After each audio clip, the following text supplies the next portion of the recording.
Welcome. Thanks for joining me. So, I just had the opportunity to watch Justice Society World War II, and it's not good. It's not good at all. There's no reason for this to exist. DC needs to step it up, especially in light of recent releases, animated releases, in particular Invincible, right? Which is practically the same thing, a superhero saga, a superhero show with a lot of superhero stuff. We've been getting a lot of superhero stuff. And here comes along Justice Society World War II, and it doesn't measure up at all. It doesn't measure up at all. So I'm going to talk about it, talk about why. Let's start with what Justice Society World War II reminds me of. It's similar to, it's an amalgamation of a couple of DC movies. Right off the bat, it's very much like Justice League: The New Frontier. Not nearly as good. On the other hand, it's very much like Justice League: The Flashpoint Paradox, or is it The Flashpoint Paradox? The Flashpoint Paradox. Ultimately, I'm sure you know what I'm talking about. Now, it's similar to those two movies. Let's start with the Flashpoint Paradox. The obvious similarity is the fact that in Justice Society World War II, Flash goes back in time. Or does he? We'll get back to that. And in Flashpoint, he goes back in time. Spoiler alert if you haven't seen that movie. In the Flashpoint Paradox, Flash goes back in time willingly. He goes back in time to stop the murder of his mother. And the reason why the Flashpoint Paradox exists is to explore the character of Flash. That's why it's such a successful and praised animated movie, The Flashpoint Paradox. And the thesis, right, the story, the reason of the existence, for the existence of the Flashpoint Paradox is stated right at the beginning by Flash's mother, where she says to a young Flash, "My grandmother told me, have the courage to accept things you cannot change, and also have the courage to change things you can, and have the wisdom to know the difference." And what happens is, of course, just like good character writing, in a lot of movies, a lot of stories, you find that the problems a hero suffers is often caused by said hero, by that hero. And because by their flaw. So because of Flash's flaw, his trauma, him very, very much like Batman. That's why, once again, the Flashpoint Paradox works, because they pulled a Batman on Flash, right? He's trying to relieve himself of a trauma. So he goes back in time to save his mother, which causes the Flashpoint, which causes, gives birth to an alternate reality, a new present, where the world has gone to hell. Aquaman and Wonder Woman are at war. They are at war, and that war is destroying the whole world. Bruce Wayne Batman doesn't exist. Instead of his parents getting killed in the alley that way, in Crime Alley that day, it was Bruce that gets killed, making Thomas Wayne Batman. So you see how this is all caused by the fact that the Flash is being selfish, and all these situations trickle down from that selfish action, right? So he has to really face the consequences of his action, his selfish action, the dire problems he has caused. Flashpoint Paradox is great. It's a great character study of Flash. Probably the best character study of Flash. Which Justice Society World War II absolutely is not. Absolutely is not. Now, the second movie, as I mentioned earlier, that Justice Society World War II is very similar to, is Justice League: The New Frontier by Darwin Cook. Now, why does Justice League: The New Frontier exist? It is based an exploration of the time during the Red Scare, the Cold War, the Red Scare, during McCarthyism. Now, if you don't know what that is, it's a time where Americans didn't trust each other, where movie makers and writers were blacklisted for because there was because people suspected them of being communists. People didn't trust their neighbors. People didn't trust their country. People didn't trust anybody during that time because they felt that this was the time everybody felt communism was coming to take away the thing that made America America. Basically, the invasion of Russia. All right? So, trust, lack of trust is a big theme in Justice League: A New Frontier. And another theme, another reason, another theme that's explored, and another reason for the existence of Justice League: A New Frontier, it is the origin story of the Justice League. So, using the theme of a lack of trust, what is the antidote to trust? Coming together. Coming together. Trusting each other. So it is the Justice League: A New Frontier is the coming together of the Justice League. Perfect. The themes work very well together. That's why this was an award-winning book. Using the distrust during the era of McCarthyism, during the era of the Red Scare, during the era of a lack of trust throughout the American society, Darwin Cook uses that theme as the reason for the Justice League coming together. And if you've seen Justice League: A New Frontier, it's epic. It's epic. The scope and scale is epic. It follows all the heroes we've come to know and love, where they come from. Martian Manhunter from Mars, Hal Jordan, how he became Green Lantern, The Flash, being a small-time hero, and then joining and being intimidated to play with the big boys, Wonder Woman, Superman. Batman is amazing in Justice League: A New Frontier, and you don't even see him a lot. He's a badass. He is scary. And within Justice League: A New Frontier, there's a thematic explanation as to why Batman changes his costume from his earlier costume to the costume we know now, because there's a scene where a bunch of cultists are about to sacrifice a young boy, and Batman is there just wrecking shop. And that's the first time he and Martian Manhunter interact. And Martian Manhunter is John Jones as a detective. And as soon as they finish thrashing all the cultists, Batman goes to rescue the boy, but the boy's terrified. And John Jones comes and says, yeah, he's scared of you. Which is why Batman changes his costume to be not friendlier, but he says, because Superman asks him, why did you change your costume? He says, I set out to scare criminals, not children. Amazing. It does so many things to create its own Justice League origin story. Amazing. This is the reason why Justice League: A New Frontier exists. Now, this trash. Oh my God. So, okay.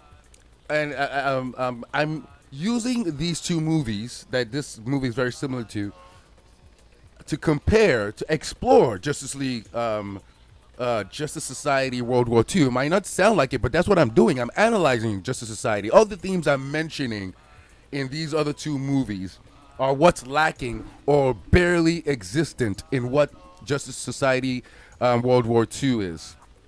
So there's a mystery in the Flashpoint Paradox. The mystery of how did Barry Allen, the Flash, end up back in time? What has Zoom got to do with everything? Professor Zoom, Reverse Flash, Eobard Thorne. What has he got to do with it? So there are all these mysteries being set up, and it's juicy. In Justice League: A New Frontier, what is the Center? The main bad guy is an entity called a Center that has been around since the dawn of time, before man existed. and it is a very terrible villain. But it doesn't matter because it does its job, and it is a villain because it just ends up being, what all superhero movies end up being at the end by the third act, the final conflict. Everybody fights a giant monster. So it's pretty corny. It doesn't do anything new there, but it does enough to make it interesting. And that is not the point of Justice League: A New Frontier. The monster, the center. Once again, remember, there's no trust. Everything is scattered, right? People are scattered. There's distrust, but the villain is called the center. It is what brings people together. Does its job thematically. In Justice Society World War II, spoiler alert, I don't care. This movie is trash. Justice League, A New Front, Justice Society World War II, Flash mistakenly goes into the past because he's trying to stop a kryptonite bullet from Brainiac that's about to kill Superman. Okay, sure, I don't care. Because right now, watching this trailer and watching that, the beginning as I just described, will suggest to you that this is the first time Flash discovers that he can go back into the past. Amazing! I'm down. I'm down. So this guy goes back into the past, into World War II. Let me give you a quick summary of what Justice Society World War II is all about. It is the first time the meta-humans come together, how they come to form the Justice Society against the Third Reich, the Nazis, and yes, it is the coming together of the Justice Society, the first coming together of meta-humans, which will also suggest that that's the theme of this movie, the coming together of superheroes for the first time, right? So Flash goes back into the past by mistake, trying to stop a kryptonite bullet, and he gets drawn into the past. So you feel right away, okay, there's a mystery being set up, just like in Flashpoint. Like, how did that happen? Because Flash is asking, how did it happen? And the meta-humans are asking because they're all surprised. Wonder Woman, Jay Garrick, Flash, and Hourman, they're all wondering how this guy came to be in the past, right? And so they don't know. So there's a mystery. But that mystery never gets solved. That mystery never gets explored. It is just mentioned, hinted at, and never explored again in Justice Society. One of the reasons why Justice Society World War II is an unsatisfying viewing experience. Very unsatisfying, very joyless movie experience. It's soulless, and you can tell by every scene, dialogue and everything. So it sets up this theme, but nothing. They don't do anything with this theme because after all is said and done, the Flash just runs fast again and goes back to his time. Emphasis on time because that's not really what's going on right here. Just to show you once again that the themes they set up, they don't follow through with. There's no internal consistency. They set up a theme and then they throw it away. They don't deal with it ever again. So we start up the first mystery. How did I get back into the past? Everybody's asking. They never explore that. While Barry Allen is in the Speed Force going to the past, they suggest Dr. Fate, because you see the Fate sign and you hear Dr. Fate talking. So it's suggested that he brought him, but it doesn't make any sense because it seems like an accident that Barry Allen, the Flash, running at the speed of light, trying to stop a kryptonite bullet from killing Superman, is what sent him into the Speed Force. But then within the Speed Force, he hears Dr. Fate's voice. So I don't buy that Dr. Fate pulled him into the past. I don't buy it. Now, so they don't explore that ever again. Because at the end of the movie, stupid ending, very, very, very unsatisfying, not entertaining at all. He just runs fast, and Jay Garrick runs fast with him and just pushes him. And then he's back in his time. Emphasis on time. Because that's not really what's going on here. Another reason why this is trash. So, let's say 20 minutes into the movie, we're informed Barry Allen, the Flash, finds out that he's not in the past at all. Because when he first fights with the Justice Society in a Nazi anti-Nazi campaign where they stop a bunch of Nazis from killing a village, there's this guy there. Remember earlier on, the very first scene in the present, he's fighting with Superman against Brainiac. So we've established that they know each other. Superman and Flash know each other. So in the past now, there's a character called Shakespeare. This thing is so stupid and so corny. There's a character called Shakespeare. He's the reporter. Reporter, right? Okay, guess who it is. So the Flash looks at him and is like, hey, don't I recognize you? This guy called Shakespeare? So later on, about 20 minutes in, after their mission in the village, they're sent on another mission because they get information that there's a code that needs to be broken because it could lead them to a weapon or something that Hitler is after, but they can get to it first, or lead them to a secret weapon to help them stop the war or something. They get a code.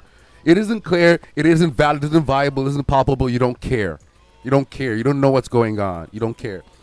So anyway, that's their mission. So they have to now go to this Nazi fortress to rescue some guy, right, who is a code breaker, who just happens to be Dr. Fate. So during their rescue, Shakespeare is taken with them. They take Shakespeare with them, this reporter guy. And Shakespeare walks into this room and he sees some guy there, some guy with yellow hair. I don't even know who this guy is. People just show up in this movie.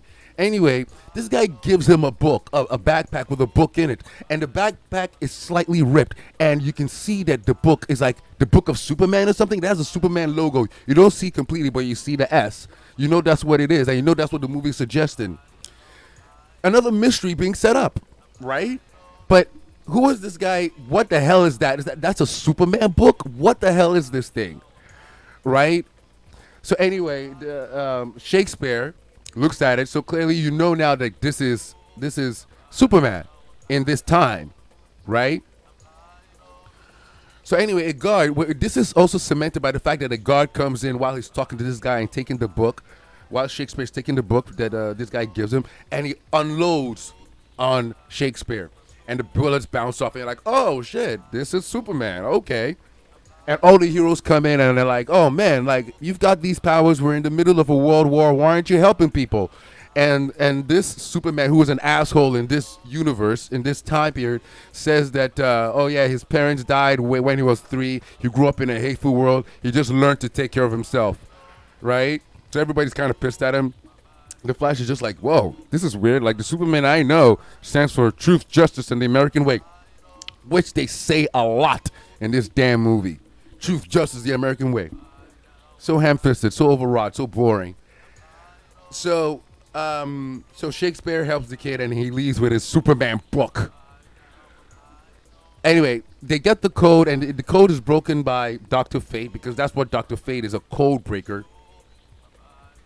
And mind you, during this rescue, these guys are having these boring-ass conversations. The dialogue is dry, and they're having these personal issues, and you just don't care about what these people are talking about. They don't seem human. It doesn't seem real. They're really trying to be emotional. It's ham-fisted. It's annoying and frustrating at best, but it doesn't achieve what it's going out to achieve. It's contrived. You don't care about any of these people. Black Canary sucks. She's the most annoying character in this whole thing, which also goes to, emphasize that point where the most talentless person, the most insecure person is usually the angriest person. So really, Black Canary really is unlikable in this movie. But anyway, they get the code broken, and it leads them, it points them to the Bermuda Triangle. The goddamn Bermuda Triangle. So they set off in a submarine. Ha! Steve Trevor is in this movie. Oh my God. Talk about a simp. Steve Trevor, let me break it down. So Steve Trevor is in this movie, and every day, right? Steve Trevor proposes to Wonder Woman. So there's a scene of Steve Trevor proposing to Wonder Woman. And then she refuses, and everybody laughs. And the Flash asks, what the hell's going on? And they say, oh yeah, he does this every day. At first, you're thinking, okay, this could be funny, this could be interesting, but he becomes the biggest creep. Like, it's not charming at all. He's a creep. He's a simp creep. Every time he's with Wonder Woman, he's talking about, oh, you're so beautiful. I'm talking about every time. There has to be some kind of exchange between both of them where he talks about how beautiful she is and how he wants her to marry him. So they're in the submarine now. So keep that in mind. So they're in the submarine on their way to the Bermuda Triangle, and some Nazi ships discover them, and the Nazi ships drop depth charges to destroy the submarine they're in. So they're in trouble. This is that scene right there. So Wonder Woman, who is the leader of the Justice Society in this movie, the Justice Society has been put together to stop the Nazis. This is the first time all these metahumans have come together. That's the best part of the movie. It's like 3 minutes. They just show these highlights, a montage of the different superheroes and why they want to come together. That's the only thing that's good about this movie, because that's the excitement and that's what you want to see, but that's not what you get. So they're in this submarine, and these death charges are rocking the hell out of the submarine. So Wonder Woman, who sounds Russian in this movie, I think they're trying to do the Gal Gadot accent thing, doesn't work. She sounds horrible. She sounds Russian. So she's like, oh, put me into a torpedo thing. And then, yeah, she gets into a torpedo silo, and they fire her out, and then she goes and fights the depth charges. Yeah, she combats the depth charges. But right before that happens, this simp ass over here, she's about to climb into the silo, the tube, and she looks at him because he's staring at her like a creeperzoid. Steve Trevor, sympathoid creep weirdo. And he says, God, you're so beautiful. You're about to jump into a torpedo silo. And oh my God, you're so... It's just so creepy. So as I said before, every time there's this weird exchange. There's so many aspects of this movie that's detestable. Absolutely detestable. Anyway, she does her thing. And yeah, it's stupid. And she stops the depth charges, but there are too many of them. And that's when we discovered that they're Atlanteans in this world. So a bunch of Atlantean soldiers show up, right? A bunch of Atlantean soldiers show up and help her destroy the rest of the depth charges, right? And then guides them to an Atlantean outpost where they meet Aquaman for the first time. So you see, like, it's the coming together of all these metahumans, right? And I don't know what Aquaman has to do with the Justice Society. He's not part of the Justice Society. There's no comic book story I've ever read or any research I've done to find that Aquaman has anything to do with the Justice Society, just to show how misguided this movie is. So they meet up with Aquaman, and Aquaman says, and they ask him for help. You know, they're all blown away. Oh my God, Atlantis is real, but they're not blown away for enough. Like, the mystery and the excitement isn't there. It's, as I said, this movie is joyless. There's something very dry about it, dry and joyless. So anyway, they try to convince Aquaman to help them stop the Nazis. And Aquaman says yes, but it's a trap. And he traps them in this Atlantean dome technology thing. And now they're trapped and they can't escape. Because Aquaman, King Arthur, yeah, his name's Arthur, right? Anyway, he's being controlled by his advisor. I don't know who this character is. I didn't bother to do any research because they don't talk about him. They don't mention him. But there's this guy who's using his mind control on Aquaman, right? So he's ruling Atlantis through Aquaman, and he's a Nazi. So this is revealed to us and the Justice Society as they're trapped in their prison. He says, I used to be a pirate, and then a storm happened, and I was dying, and then the Atlanteans saved me, but they weren't aware of my particular skill. If anybody knows who this character is, if you've watched Justice Society, let me know. But it's not obvious. Like, I'm pretty versed in the comic book world. Like, I recognize most of the major villains, most of the heroes, whatever. So who is this guy? He's a guy who uses mind control powers. So he says, yeah, I used to be a pirate. The Atlanteans rescued me, but they had no idea that I had mind control powers and that I was a fucking Nazi. So now the Atlanteans are part of the Nazi Reich because of this mind control guy. This guy that uses mind control. And they're going to... His plan is to let the Earth, the The people up top, the land dwellers, kill each other, and then the Atlanteans will rise to clean up the rest, and then they'll be able to rule the world. But there's no consistency in this stupid movie because, as I said before, no internal consistency whatsoever. Because 5 minutes later, he says, "Arthur, release the Kraken. Let's go up." What happened to the plan of waiting for them to destroy each other and then going to clean it up? No, just like the whole what happened, how did Flash end up in this time is dropped. The same way this is dropped right away. As soon as he mentions it, they go right up. As soon as he says, no, we're going to wait. No, they go right up to go confront everybody. Right? So, another thing, during the, with regard to consistency or lack thereof, during the rescue, during them looking for the Codebreaker, Dr. Fate, and where they invade this castle, this fortress, this Nazi fortress, Jay Garrick is having trouble. Like, as soon as Flash ends up in this time, he finds that his speed is not what it is. But anyway, Jay Garrick also has the same problem. So you can tell that, you know, from everything we know from Flash, everything so far, we know that, okay, it's two what do they call them? Speed people, whatever. What do they call them? Two people who can manipulate the Speed Force cannot exist. And this happens in Flashpoint Paradox. Two people, two speedrunners, whatever, cannot in the same time are always drawing from the Speed Force, which makes both of them weaker. Cool, we know this. So that's what's happening with Jay Garrick and Barry Allen here. So there's a scene where Our Man and Jay Garrick Flash are confronted by a bunch of Nazis behind pillars. They've taken aim behind pillars, and they are, you know, firing. And Jay Garrick says, the Our Man says, "Yo, Jay, Flash, man, just do your thing, Flash, and stop all these soldiers." And Jay Garrick says, "There's something wrong with me. I'm not as fast as I used to be." And 2 seconds later, guess what he uses to stop all the Nazis? The speed. The thing that he just said he can't do. He actually spins the thing, his hands, and then creates a whirlwind that stops the Nazis. But it's not just that, the whirlwind hand whirlwind thing that he learns from the Future Flash. He's also speeding around and stopping these Nazi soldiers. The thing 2 seconds ago he just said he couldn't do, he does. This movie is trash. It doesn't know what it's doing. Everything it does, there's no consistency. There's no follow through. So same with the bad psychic Nazi. His plan.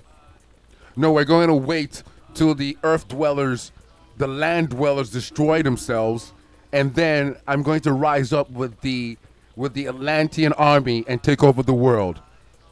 But release the Kraken. So this movie is, and it does this all the time. So it has this problem going for it.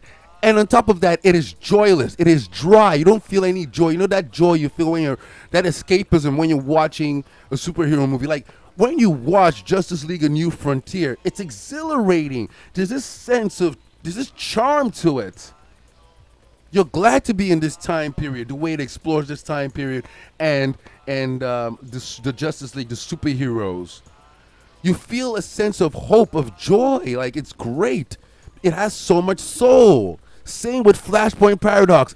Flashpoint Paradox is a full-length movie, but that movie, it speeds on because you're just so engrossed by what's going on and the way this story has flipped and twisted the characters you've come to know and love.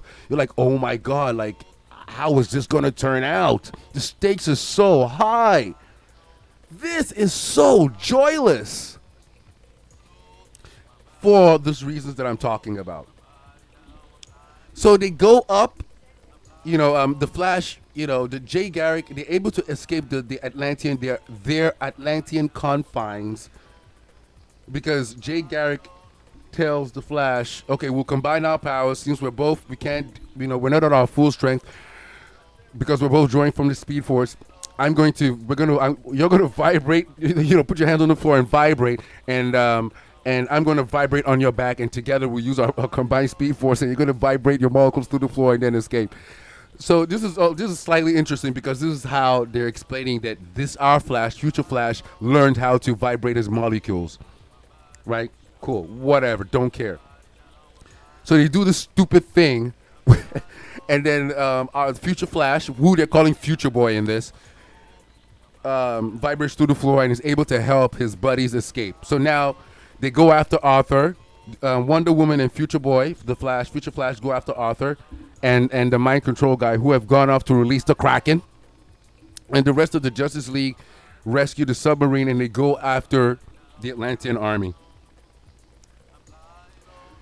Um, so going back to internal consistency, this character, this mind psychic Nazi mind controller, psychic guy, so he's controlling Arthur, right? And Arthur released the Kraken, and you can see that he uses his staff, the Trident, all right, and releases the Kraken. And then Wonder Woman shows up. So just because this movie doesn't know how to do superhero action, the action itself is great. Yeah, the animation is fine. And when they're fighting, yeah, it looks cool. But it's all bogged down by the fact that nothing makes sense. There's no consistency. It's all stupid. So they arrive. Arthur and Future Flash arrive and confront Arthur. So Wonder Woman and Future Flash arrive and confront Arthur.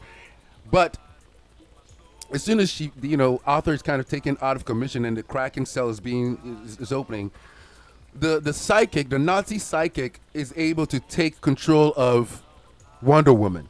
So is it a proximity thing? Because that's what it seems like. It seems like it's a proximity thing, but that's not the case, because that changes later on as well. So Arthur is now free of the mind control, but now he has to contend with Future Boy, the Flash, who doesn't know that Arthur is free of mind control, or nobody knows that this guy is controlling using his psychic abilities on Arthur. Nobody knows it, like in the story, like the audience knows it or whatever, or I think whatever. Is this inconsistent? So now Wonder Woman is under control, and now she under the mind control, and now she's fighting Arthur, right? And they fight around a little bit, and somehow the Nazi psychic gets control of Arthur again, and then the Kraken takes both of them and then goes up for the final showdown.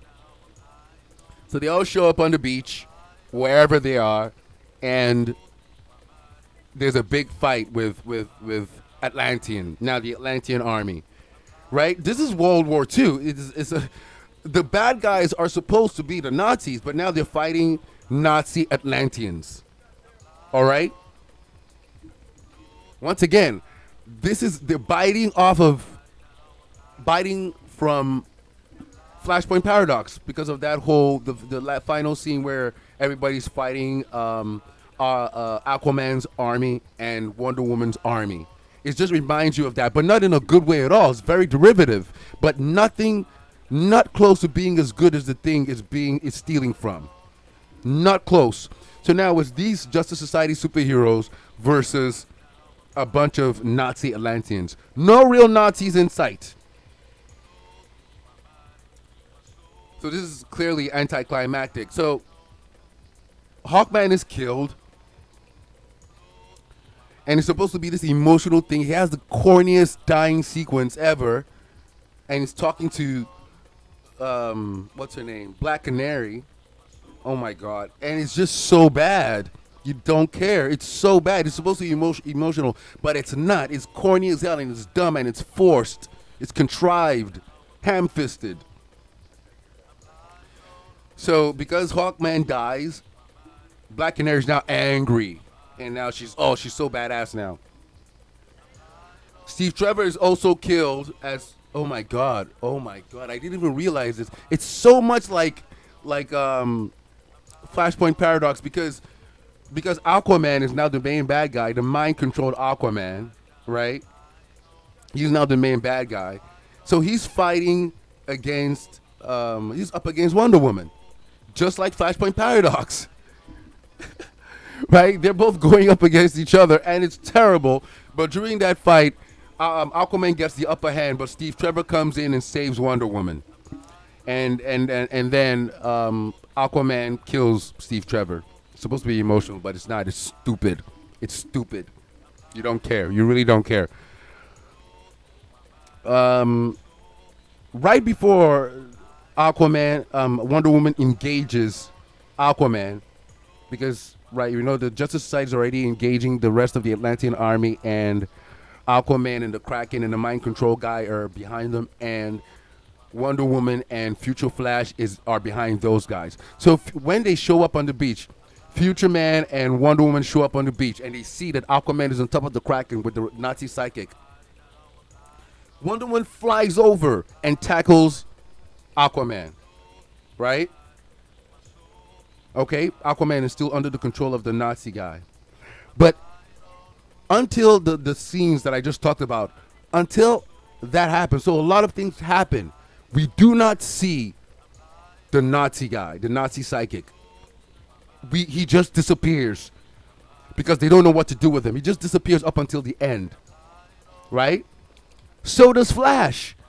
Flash just disappears up until the end because he and Wonder Woman emerge from the water to confront Nazi psychic and Nazi Aquaman. But as soon as Wonder Woman engages Nazi Aquaman, what is Flash doing? He literally just disappears. The story just doesn't know what to do with him. He doesn't join in the fight against the Nazi Atlanteans. No, he literally just disappears, just like Nazi Psychic. And he just appears at the end of everything. This movie is so stupid. I don't know who wrote this. This person doesn't know anything about writing, just the basics of writing. Like, consistency, it doesn't make any sense. Characters just disappear and reappear because the writer doesn't know what to do with them during certain scenes. So, you may ask, so who was the main bad guy of Justice Society World War II? There is none. Another reason why this fails. There is no bad guy. Is it Hitler? Doesn't make any sense. He's not a formidable bad guy. It's World War II, so okay, you assume that Hitler is the Third Reich and Hitler is the main bad guy, but he's not, because as I just told you, the final villain becomes Nazi Psychic and Nazi King Arthur, Nazi Aquaman. Those become the main bad guys. They become. So you're not following them from the end. You don't know anything about them to build the suspense, as you know who the bad guy is at the beginning of a movie. So it builds suspense. So you're looking forward to the showdown at the end, at the climax. You don't get that here because you don't know anything about the Nazi Atlanteans. You don't know anything about the Nazi psychic until the third act of the movie, literally. So you don't have any relationship with these characters. You don't know anything about them. You're not invested. But they become the bad guys at the climactic battle. So stupid. Who are these guys? You don't care. So there is no bad guy. So even if you could say, okay, they were fighting against Nazism, they were fighting against the Hitler. That's not good because Hitler's not a formidable enemy against superheroes, right? He's not a good enough enemy. Like, he's not formidable. Like, Wonder Woman would just show up and break his neck. Done. And they know that. That's why they made it into Nazi Atlanteans. Nazi Aquaman. Because they know Hitler is not a strong enough, a formidable foe, not a strong enough foe when it comes to metahumans, when it comes to superheroes. So there's no bad guy in Justice Society World War II. No bad guy. No bad guy. Which is why in the Marvel Universe, with regard to Captain America versus the Red Skull, that's why the Red Skull exists. He's superhuman. He is the superhuman representation of the Third Reich. So Captain America can fight someone formidable. Right? But they don't have that here. So it fails. This movie completely fails. I was really looking forward to this. I was like, it's a period piece. I love superhero period pieces. I love it. That's why I love Justice League: A New Frontier. So this movie fails at everything. At everything. Everything it does. It doesn't, because it just doesn't follow through on everything it sets up. Now, let's back up a little. So we talked about the mystery. What is the mystery here? Because in Justice League: A New Frontier, the mystery is what is the center. Throughout the movie, it's like, what is the center? What is the center? In Flashpoint Paradox, it's like, how did I get here? What is Eobard Thorne, Reverse Flash, up to? There's a big mystery. You feel it. You feel that through line while watching both movies. Here, you're like, okay, what is the mystery? The first mystery is, how did Flash show up here? Okay, that's interesting. They dumped that right away. They dumped that. They don't explore that. They don't follow through with that. Also, during the rescue, while they go to get the code from Dr. Fate in the Nazi fortress, we find out that Flash did not travel to the past at all. It's not the past. This is not the past you're watching. This is misdirection. It's an alternate reality. Flash finds this out. He's in an alternate reality. So he doesn't go to the past whatsoever. Right? It's an alternate reality. Either this is an alternate reality, or the present that Flash comes from is the alternate reality. I do not know.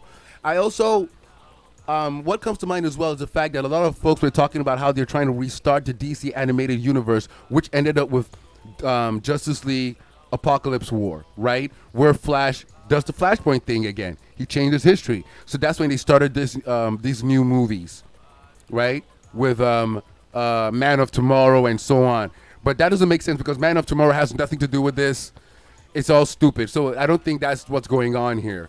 Because he said, okay, he did the Flashpoint thing. He created a new universe. That's what this is. I don't think so because it's inconsistent in that sense as well. So I don't think that's what's going on at all. So this is just, everything is just trash because nothing makes sense. You don't know what's going on here. You think Flash time travel, but no, he did not time travel. He used the Speed Force, which is the first time. It doesn't make any sense. Okay, the Speed Force, we've known through a bunch of Flash story arcs that, okay, he can use the Speed Force to bend the laws of physics and travel back in time and travel into the future.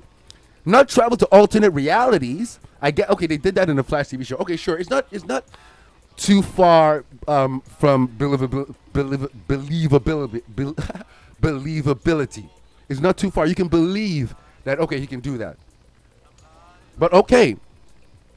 But the problem is they set up one mystery. Okay, but you could say, okay, they complicated that mystery by saying he didn't go back in time. He traveled to an alternate reality. Okay, what does that mean for the story? Absolutely nothing. Absolutely nothing. Okay? They set up the mystery of, okay, how did he travel back into the past, and are we going to explore that? No, they complicate it. It's an alternate reality. Okay, let's explore that. No, has nothing to do with the price of tea in China. It has nothing to do with anything. At the end of everything, Flash, as I said before, is pushed back into his time by Jay Garrick. Comes back, and he's right into the point where the kryptonite bullet is about to kill Superman. So he grabs the bullet and throws it at Brainiac's brain and kills Brainiac. That's the end of that. That's how he comes back. And Superman is like, okay, see it. But Flash is like, hey, wait up. Because of all the experiences he just had, he's like, yo, there's always going to be threats that our different cities will always face. I think we should come together and as superheroes and stick together. And Superman says, you mean like a club or something?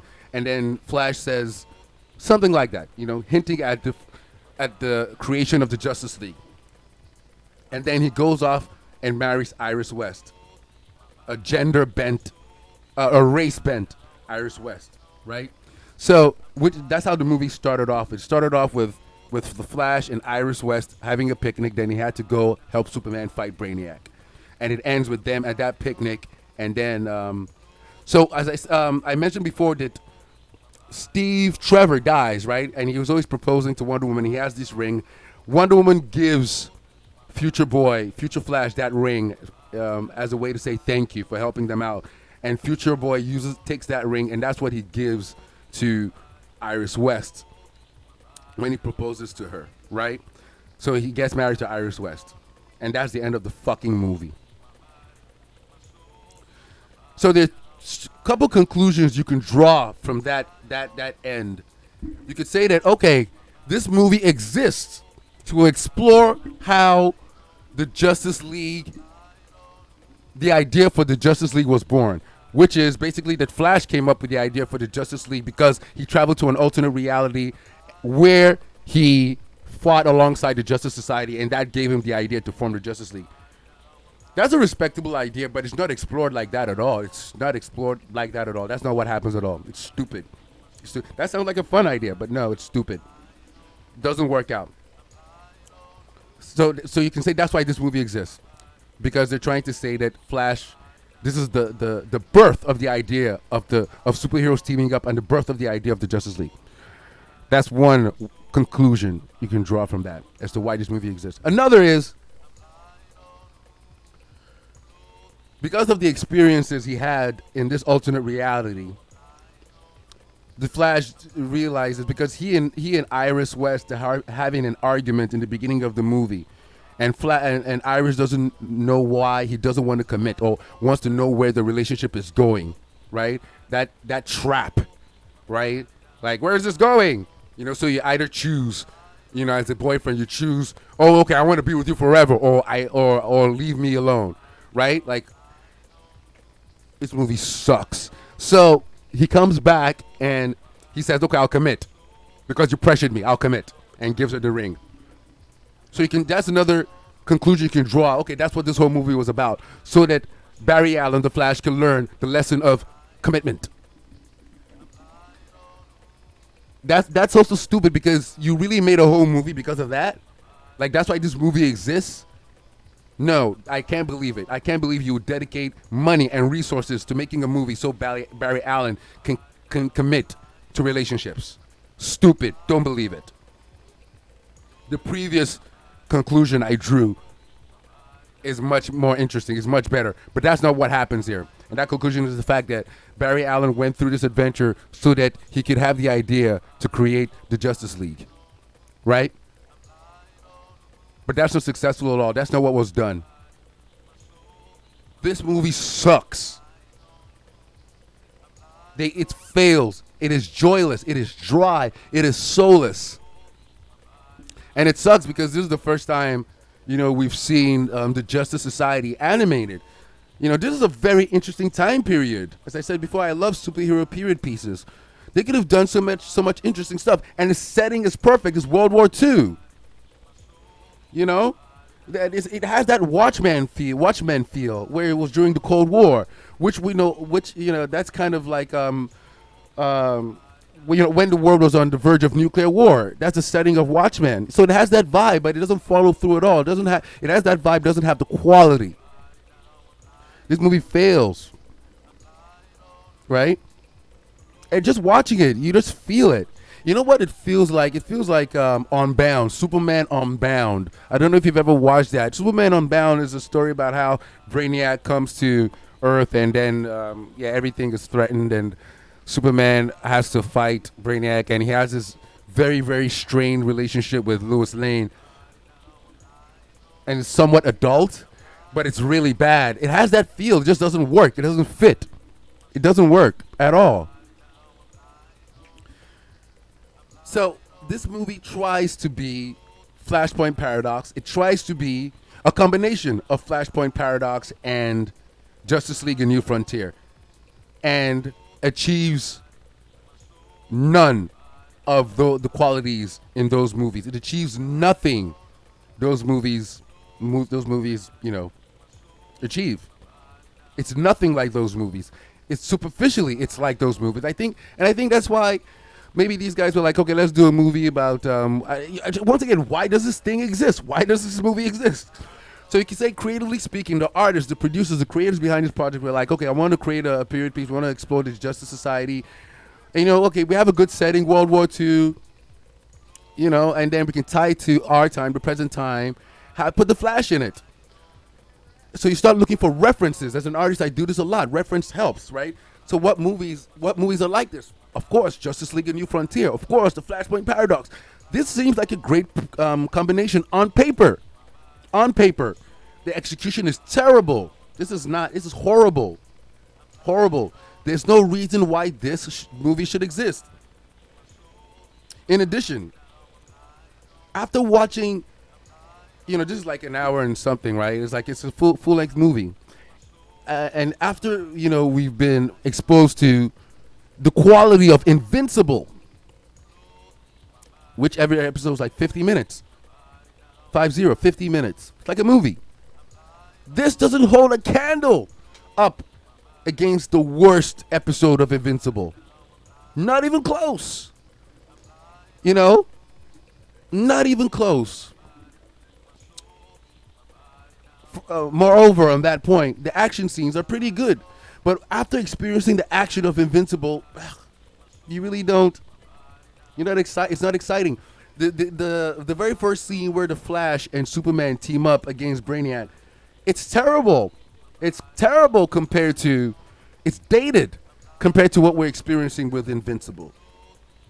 With the superhero action in the visceral, just satisfying, dynamic action of Invincible, where every hero, just so many heroes, and when you see those heroes use their unique powers, with each other and different things, like Adam Eve is amazing the way she uses her matter controlling powers, so cool. Just watching every hero use or villain use their powers is fascinating. It is in Invincible. Here it's just whatever. And on top of that, the story completely sucks. Everything sucks. No internal consistency whatsoever. No villain. There's no villain here. There's no villain, literally. And I guess you can. It's so interesting because hindsight is 2020. Because when you're watching this trailer now, you realize there's no villain. You talk about World War II, so you just assume the Nazis, but that's not good enough. You know that as if you know any superhero story, like the Nazis in general are not good villains when they're up against superheroes because they cannot compete against superheroes. So just watching this trailer, you realize there are no villains. There's no villain in Justice Society World War II. That's why you're introduced. They try to force a villain on the audience in the third act with the Nazi Atlanteans, Nazi Aquaman, who, after the Flash, as I said before, he disappears during the beginning of the fight and just appears and knocks out Nazi Psychic, who loses control of Arthur, of Aquaman, and Aquaman just he just jumps on his Kraken and disappears, and that's the end of it. That's the end of Aquaman in the story. That's it. He realizes, I'm being mind controlled, and then he runs away with his army, and that's the end of that. So so the villain they forced on us in the third act doesn't even follow through, and the other villain, the Nazi psychic, he's just, they just body checked him, and he's knocked out, and that's the end of that. And then I forgot to add that Superman shows up at the end. He puts on his costume, and he shows up because as the Justice Society is fighting the Nazi Atlanteans, they win, and as I said before, Aquaman leaves, so the army leaves. But now they have to contend with Nazi bombers coming on the horizon, and they're like, "Oh, we can't do this." And then the Nazi bombers start blowing up, and they realize, "Oh, Superman has joined them." So Superman just Deus Ex Machina. Deus Ex Machina. He literally just shows up. God saves the day. I actually didn't realize that. Like literally. That is, it is bad writing when that happens. You're not supposed to have, the resolution of your story should come from the world you've created. It should come from the situations you've created, the narrative itself, so that it works. If everything just ends somehow because the writer doesn't know how to end the conflict, it's called the Deus Ex Machina, where God comes and saves the day. And literally, in this goddamn trash fire, Superman shows up and saves them right at the end. And remember, he's been gone throughout this time. And as I explained to you guys, when they went on the mission to rescue Dr. Fate in the Nazi fortress, he disappeared. Shakespeare, he disappeared. And then I guess he went and read his Superman storybook and is like, "Oh yeah, okay, I'm Superman," and then shows up at the nick of time and saves everybody. This movie is trash. I'm really bewildered. I don't know how do people, oh, wow, like, how does this exist? And it's not because like it's a bad movie. It's just it just doesn't make sense. Like, did they not proofread the script? Like, these are the experts. These are the people, the company that created these heroes. They know about these heroes. They've made a lot of great cartoons. DC cartoons are amazing in general. Not lately. Man of Tomorrow sucked. This sucks. So they're going downhill. You could feel the time when everything just started kind of going downhill. Like when they rebooted, they were trying to do the animated Rebirth, DC Rebirth cartoons with Justice League War, Justice League King of Atlantis, Justice League versus Teen Titans, and then they had to stop all that because no one really liked it, right? Justice League Apocalypse War and Justice League Dark were pretty good. Justice League Apocalypse War is like a ripoff of Infinity War, but I buy it, whatever. It worked. I loved it. So this is trash compared to all that, right? So they're going downhill. They're really going down. DC Animated Universe is going downhill. I am excited to see Batman: The Long Halloween because they can only ruin that so much, right? They have the source material, but I'm not holding my breath because look at what they did with the Killing Joke. How could they ruin the Killing Joke? How could they ruin Batgirl? It's unbelievable what they did with the Killing Joke animated movie. They had great source material. Who the hell are these people? How do they make these decisions? So I'm not holding my breath I'm skeptically excited for The Long Halloween because who knows what they'll do with that. You know what I'm saying? Yeah, this movie was not good. This movie is a failure. If I was to give it a grade, I would give it a D minus. That's generous. That's generous. Don't waste your time. If you're bored, watch it. But you don't get a good feeling from it. You don't get, you know what I'm saying? You don't get that escapism. It's confusion. It's confusion, anticlimactic. There's no villain, so there's no real conflict. The conflict is forced. The way they flip your favorite characters around is terrible. This is a terrible outing for the first time we watch a feature-length movie featuring the Justice Society. Terrible. Not good at all. Not good at all. Anyway, I've been going on about this for way too long, but I just wanted to point out, without just saying it's bad, I wanted to give all the valid reasons when it comes to story writing, to structure, to character, to things that don't work. Like, as I said before, like the Flashpoint Paradox is an amazing movie because it's very much like Batman, right? Batman, every time he goes out into the world, he's reiterating why he exists by fighting criminals, trying to stop the criminals that killed his parents. That's what he's doing. He's delusional. He's traumatized. He'll never be able to achieve that. Batman is awesome.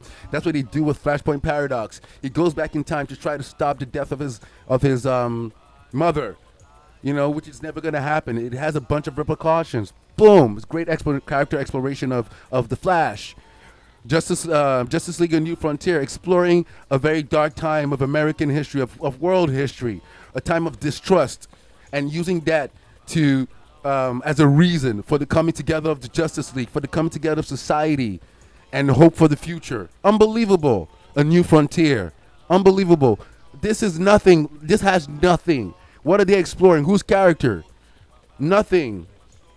The plot. So that's why it's necessary to understand why you should know the elements of character of story writing, the structure, the elements of good story writing, plot, character. The plot is used to expose the character of your protagonist, right? That's the symbiotic relationship between character and plot. Plot is used to expose the character. So we're talking about Flash here. What is the plot about? To expose the character of Flash, but nothing. Flash did not go into the Speed Force in this movie by choice, like he did in Flashpoint. So it's not about the character of Flash. He goes there by mistake, or is it potentially Dr. Fate that pulled him in? And Dr. Fate is only here for 2 seconds. Like he's not a factor at all. You forget about him. So all the themes they start with, they introduce, they don't follow through with. This movie is trash. It's a waste of resources. Aesthetically speaking, it looks great. Action scenes are competent. Yeah. I love the character designs. The drawings are great. I really like the way Hawkman looked. I liked Hawkman, actually. I like Owlman. But it's nothing, none of the good points, the good things about it help the story. Yeah, character design is good. I hate Diana's voice, Wonder Woman's voice. She sounds Russian. She doesn't sound Themyscirian, whatever that is. You know, um, Steve Trevor is a simp, like a creeper, a stalker, a creeper. It's unpleasant to watch. It's creepy to watch. Yeah. Anyway, if you've seen Justice Society World War II, let me know what you think about it. Let me know. As I keep saying at the end of most of my videos, I want to know your perspective. I want you to convince me. Tell me that I'm missing something. Point something, because that's always true. Like you know, you can never get the whole picture. I want to appreciate things. I went into this excited. I wanted to love this when I saw the trailers. So let me know if you've seen it.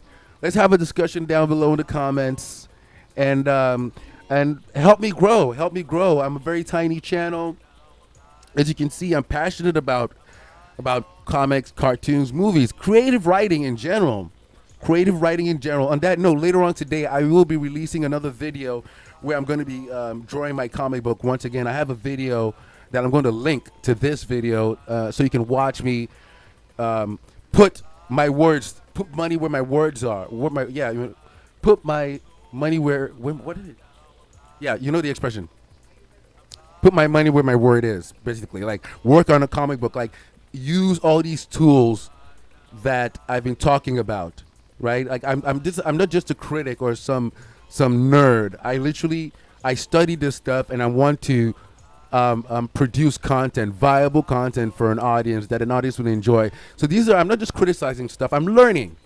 So stick around. I'm going to link a video to this of me doing my work, and I'm going to release another video later on of me working on my comic book. So stay tuned for that. Thank you for watching, ladies and gentlemen. We do not live in a justice society. Screw that. You know, we live in a society. Thank you for watching, and I'll catch you soon. Peace out.